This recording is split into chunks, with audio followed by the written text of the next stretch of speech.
Good morning, students. We have finished planning yesterday. Now we are going to start organizing. Organizing is the second functions of management. First function is planning. Planning is preventive in nature, and it comes prior to all functions of management. After that, organizing comes. When you plan, once you plan each and everything with having in your mind that what is the ultimate goal which you have to achieve, then the next step is to plan. As you have planned earlier each and everything, now organizing comes as an initiative or implementation of that planned what you have made earlier. Now the implementation of that plan comes on ground. Now you have to clarify all the jobs, all the persons who are going to perform it, all the departments. This is the way how you organize the thing. So organizing can be defined as it initiate implementation of the plan by clarifying the jobs of a specific person and the jobs dividing the department and specifying the jobs of that different department also. So organizing means each and everything. What thing is to be done first, what second, what third, and the nature of work the similar nature of work can be put into one department. As you are making a car, then an electric department who electrify all the cars, a glass department, a motor department, and this type of department. Then last is assembly department, seat department. So these all are the type of work when you assemble all smaller work into a group work. Then you make a department according to their nature, and that become organizing. First you clarify the jobs, then you clarify the department, then you have to clarify the person who are going to do that job, who are going to perform that job. All these activities comes in organizing. That is called a organizing. Now, what is the process of organizing? In what step you do this? The very first process is identification and division of work. First, you identify, means you have to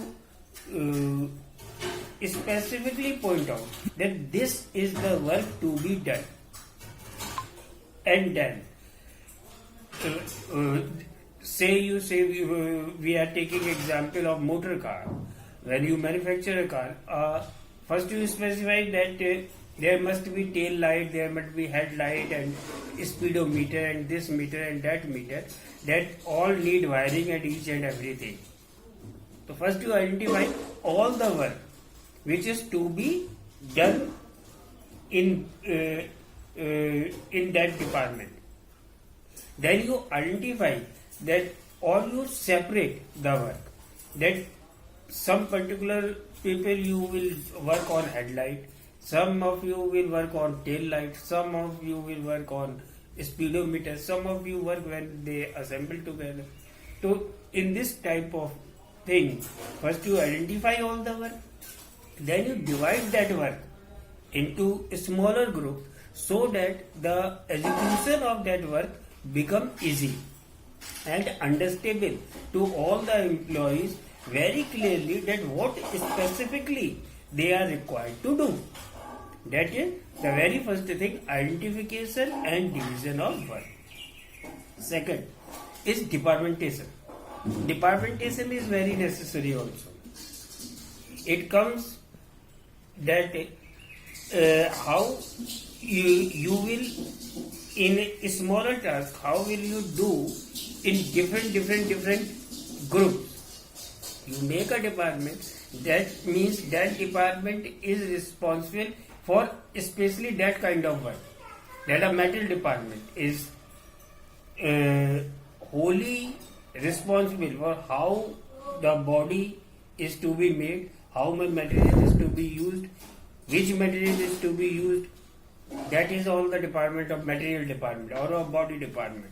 So after identification, you categorize the work that this comes in this category, this comes in this category. Nut bolt also comes in metal category.